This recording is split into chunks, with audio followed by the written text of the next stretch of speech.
Today we are going to explore the powerful and thought-provoking work, A Room of One's Own, written by the famous modernist writer Virginia Woolf. This work is not exactly a novel, and it is not simply an essay either.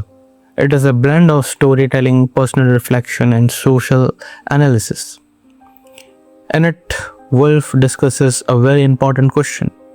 Why have there been so few great women writers in history? And her answer is surprisingly simple but deeply meaningful. A woman must have money and a room of her own if she is to write fiction. The narrator begins by explaining that she has been asked to give a lecture on women and fiction, but she immediately admits that this topic is very complicated. Should she talk about women as characters in fiction? Should she discuss the fiction written by women or the way men write about women? Instead of trying to answer all these questions directly, she decides to focus on one small but important idea.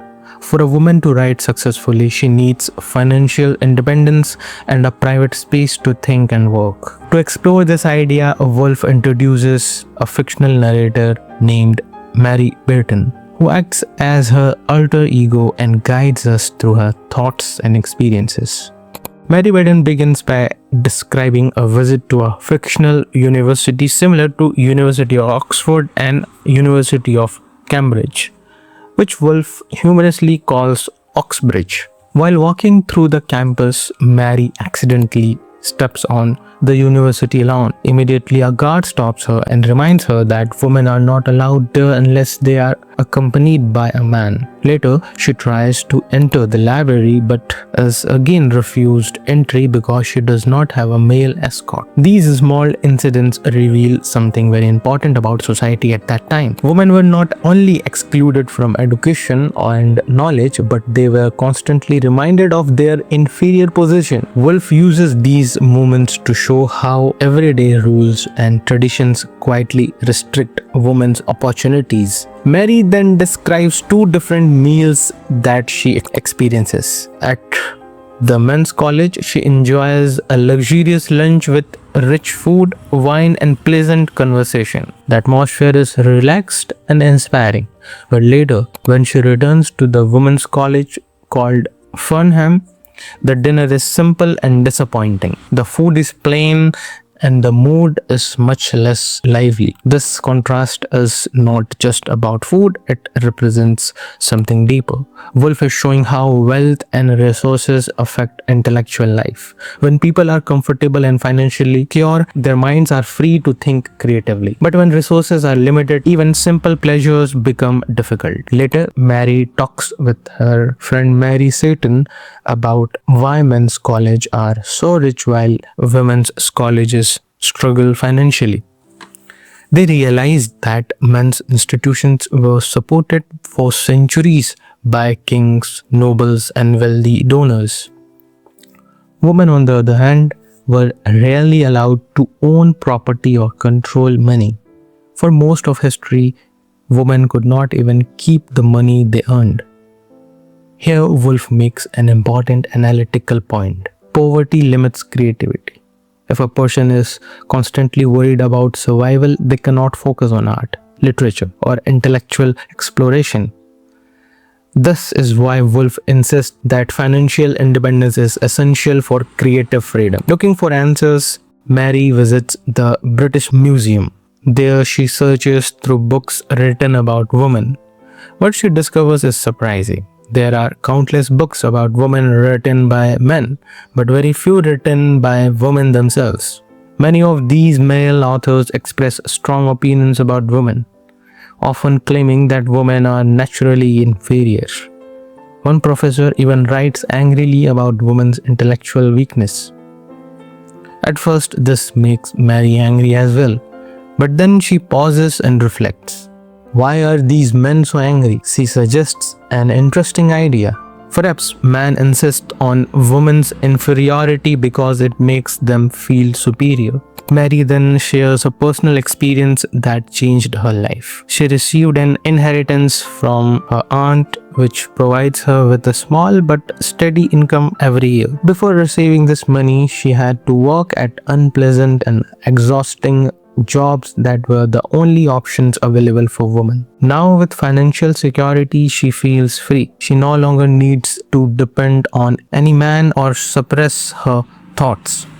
This moment highlights Woolf's central message again. Intellectual freedom depends on material freedom. Without money and stability, it is almost impossible to create great literature. Next, Mary turns to history and asks another question. Why were there almost no famous women writers during the great literary age of William Shakespeare? To explore this idea, she creates an imaginative example. She asked the audience to imagine that Shakespeare had a sister named Judith who was just as talented as he was. Judith Shakespeare, however, would not have had the same opportunity. She would not have been sent to school. Her family would have discouraged her from reading and writing. She would likely have been forced into an early marriage. If she tried to run away to London to become a writer, society would have rejected her. Eventually, Mary imagines that Judith would become so desperate and hopeless that she would take her own life. Through this story, Woolf shows that genius alone is not enough. Talent needs opportunity, education, and support to grow. Without these conditions, even the great potential can be destroyed.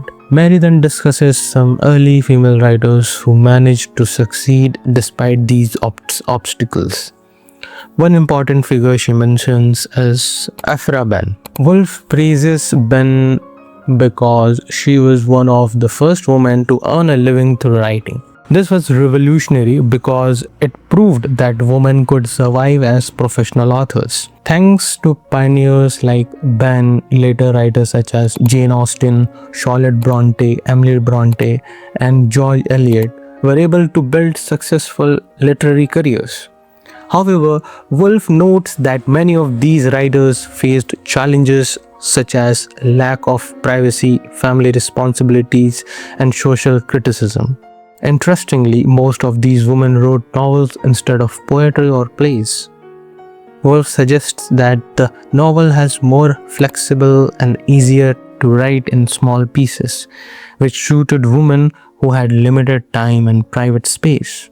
Later in the essay, Mary examines a fictional modern novel written by a young author named Mary Carmichael. While reading it, she notices a simple but surprising sentence. Chloe liked Olivia. This line may seem ordinary, but Woolf argues that it is actually revolutionary. In literature, women had usually been shown only in relation to men, as wives, lovers, or mothers. But here, two women are shown having a meaningful relationship independent of men. This moment suggests that literature is slowly beginning to explore women's lives more honestly and deeply. Toward the end of the essay, Woolf introduces another fascinating idea, the concept of the androgynous mind, inspired by the poet Samuel Taylor Coleridge. According to this idea, the most creative minds combine both masculine and feminine qualities. Instead of thinking in rigid gender categories,